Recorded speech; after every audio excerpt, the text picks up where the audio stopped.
Well, welcome to the American Maritime Podcast. We are happy to have you all with us today. I am Jennifer Carpenter, Chairman of the American Maritime Partnership's Offshore Wind Subcommittee and President and CEO of the American Waterways Operators. I am delighted to be hosting today's podcast. Now, if you're new to the American Maritime Podcast, we talk about the issues that matter to the 650,000 American men and women who make maritime work in our great country. We want to thank the American Maritime Partnership for making this podcast happen and for being the voice of these dedicated Americans. Not only do they move critical goods between U.S. ports, but they are the eyes and ears of our nation's waterways. And as we've all seen most recently through the pandemic, they rise to the occasion when America needs maritime most. Talk about essential workers. Today, as we commemorate Earth Day and spotlight sustainability efforts in the U.S. maritime industry, we are pleased to have Dr. Eleanor Kirtley, Senior Program Manager with Green Marine, the largest voluntary environmental certification program for the maritime industry in North America. Green Marine's membership has grown steadily since its founding in 2007 and now includes over 350 organizations, including 150 ports, terminal operators, shipyards, and vessel operators who are committed to a sustainable maritime future. Dr. Kirtley is an expert in sustainable maritime operations, efforts to reduce carbon emissions, and environmental protection of our oceans and waterways. She holds a PhD in naval architecture and marine engineering from the University of Michigan, and she just happens to be one of the smartest people I know. Welcome, Dr. Kirtley. We are so pleased to have you with us. Thank you for coming on the podcast. Oh, Jennifer, thank you so much. The pleasure is mine. It's a privilege, and the adoration is 100% reciprocated. Awesome. Well, hey, let's begin at the beginning. Tell our audience a little bit about Green Marine and its mission. Absolutely. Our mission is advancing environmental excellence. We are a voluntary environmental certification program. We certify port authorities, terminal operators, ship owners, shipyards, and the St. Lawrence Seaway. Our participants earn their certification by exceeding regulatory requirements. They complete an annual self-evaluation and have those results verified by one of our independent third-party verifiers. Then that annual certification process culminates in our conference called Green Tech. We have our 14th annual coming up virtually this June. Green Marine, we are a partnership, a binational inclusive partnership. We operate by consensus, and we are committed to transparency and, most of all, continual self-improvement. Good stuff. Well, earlier this year, the American Maritime Partnership announced a partnership with Green Marine, something that American Waterways Operators has also done.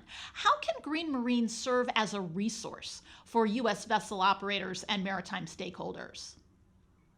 I like to talk about what we deliver in terms of two types of tools: environmental tools and communication tools. On the environmental side, we have our published programs. We have over a dozen performance indicators that cover impacts to air, land, water, and communities. Each of those performance indicators define criteria on a scale of levels 1 to 5, from monitoring of regulations to best practices, on up to excellence and leadership at level 5. So these performance indicators serve as a framework, a progression for improvement, like an off-the-shelf vetted environmental plan. And then we have a suite of communication tools to help tell the story of meeting those criteria or achieving those performance levels and then some. Our program is comprehensive, but not exhaustive of all the good things our members are doing above and beyond compliance. So we have a suite of tools, our newsletter, magazine, website, Twitter, to help shine a light on all these good things that our members are doing that maybe not enough people know about, that too often our industry is out to sea, out of sight, out of mind.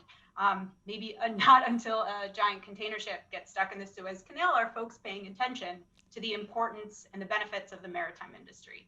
So Green Marine is helping our members invest in their social license to help them tell their story, backed by the credibility of our certification.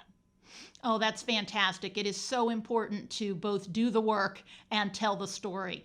So, speaking of telling the story, the Washington Post ran a magazine story recently on the search for environmental hope. I really liked that title. As we commemorate Earth Day 2021, what do you see that gives you reason for optimism as it relates to Maritime and Green Marine's mission? Yeah, sure. I think these days there's plenty to feel good about, to feel optimistic about. I mean, looking at Green Marine, we've had steady growth over the last 14 years. That's really a testament to the industry's commitment towards stewardship. And even in the last year, we have all faced such adversity, such loss due to the pandemic. But now in the last few days, I saw a statistic that we have over 130 million vaccines. Almost half of American adults have at least received a first dose. That's amazing. And then through the last year, the US maritime industry has persevered. That you really never know what you're capable of until you have to, until you try. But to the greatest extent, keeping the workforce safe, keeping us all healthy. I am just so humbled and proud and grateful of what we've gotten through. And that for sure gives me optimism on this Earth Day. I am right with you on that. That is for sure. So, Dr. Kirtley, as one of AWO's members put it recently, he said there's a lot of learning, innovating, and investing to be done as we work toward a lower carbon future. What do you see happening on the research and technology front that may hold particular promise for maritime applications? I think some of the most exciting maritime applications that I'm seeing are those that are still most easily adopted, like a software technology that can help for optimization, whether it's efficiency in cargo loading, vessel trim, engine speed, voyage planning, just maybe with some simple onboard diagnostics or just the software itself.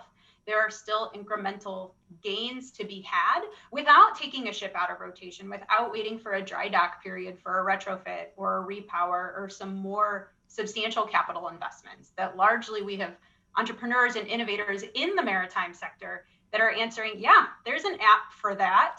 There's more low-hanging fruit that we're still working to take advantage of. And then above and beyond that, we're working towards cleaner and more alternative fuels and energy sources, greater acceptability and adoption of LNG. We're seeing more pilot projects and adoption of biofuels. On the shore side, more smart power technologies, more investments in electrification. Here in Washington State, our ferry fleet is undergoing an exciting conversion to hybrid electric. So great promise for our maritime future. Oh, that really is a lot to feel good about. So, maritime, as you know, is already the most environmentally efficient way to transport bulk commodities. Barge transportation, which is near and dear to my heart, produces 30% less greenhouse gas emissions than rail and more than 1,000% less than trucking. As the administration and Congress discuss a major infrastructure proposal, what opportunities do you see to improve sustainability by investing in our maritime infrastructure?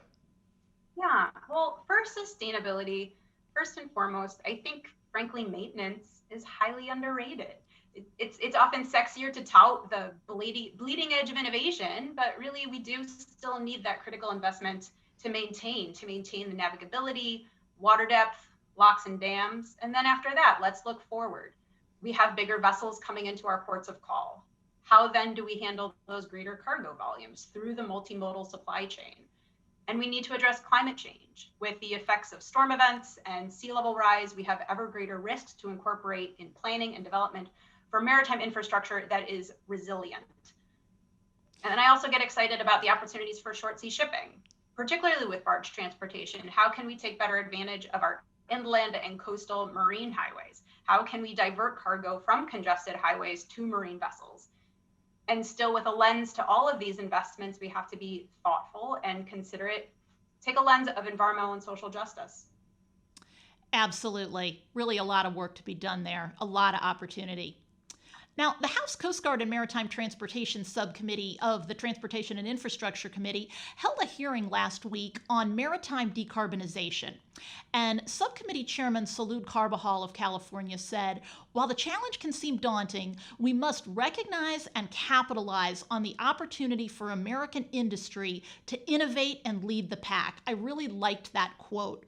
What examples of innovation have you seen from American companies, perhaps those involved in green marine? And where do you see opportunity for more leadership and progress?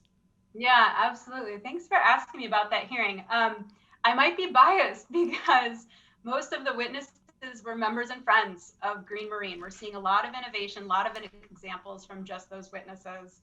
For example, Kristen Dekas, CEO of Port Hueneme, they were the first port in California to achieve Green Marine certification. They're doing great work in community engagement, air quality monitoring, installing shore power, fostering entrepreneurship and technology development. My former company, Gloston, their president, Morgan Fanberg, he was one of those who testified. And they've developed, in addition to all the work they've done with research vessels, tugs, marine construction support, they've also gotten into offshore wind with a tension leg platform for offshore wind turbines, the Pellistar. So there's so much more going on from Congress, from industry, in public-private partnerships. Well, since you mentioned offshore wind, that is a great segue here. I chair the American Maritime Partnership's Offshore Wind Subcommittee, and we are really excited about the win-win opportunity for clean energy and American maritime jobs that offshore renewable energy offers. Last month, as you know, President Biden announced a major effort to catalyze the growth of offshore wind at scale, as he put it, in the U.S. How do you see the intersection between renewable energy and maritime industry growth?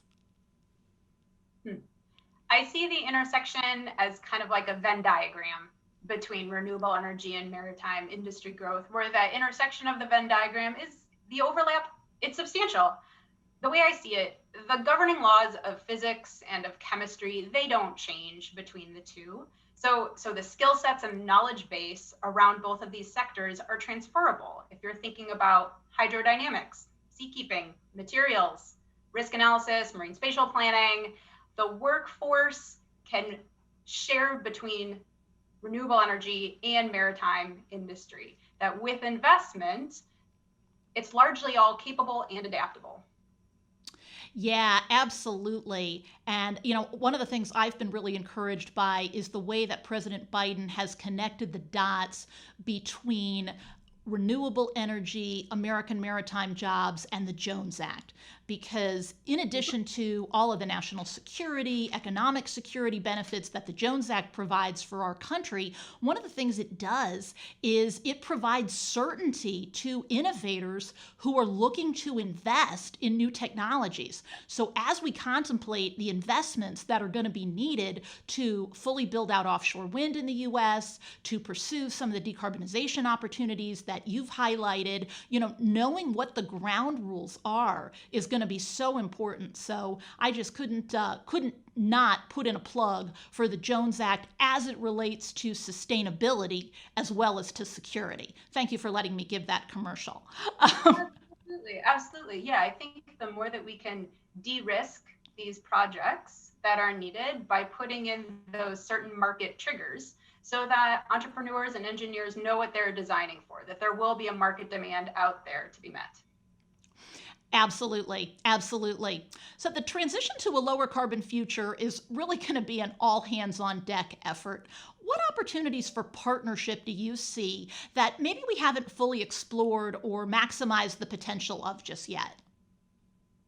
Yeah, I would even take it a step further and not just call them opportunities for partnership, but really a requirement for partnership. You're right. It's going to take an all hands on deck effort. Effectively, what we have to do to decarbonize is phase out fossil fuels over time, and it will require getting past the chicken and egg problem, kind of where a ship owner, rightfully so, won't build a new vessel to be fueled by an alternative energy that isn't readily available. So we have to look at sourcing for the fuel, transportation to the vessel, bunkering or fueling that vessel, and then the emissions produced or abated in operation.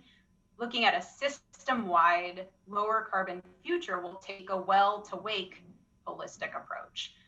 My focus, my background coming from the vessel side, the partnerships I'm looking to are upstream. So how can we look landside? How can we look at the energy providers, the utility companies, And for any new energy source, there can be issues around intellectual property. Of course, we're going to need to have a partnership with the regulators who have the authority and responsibility for oversight.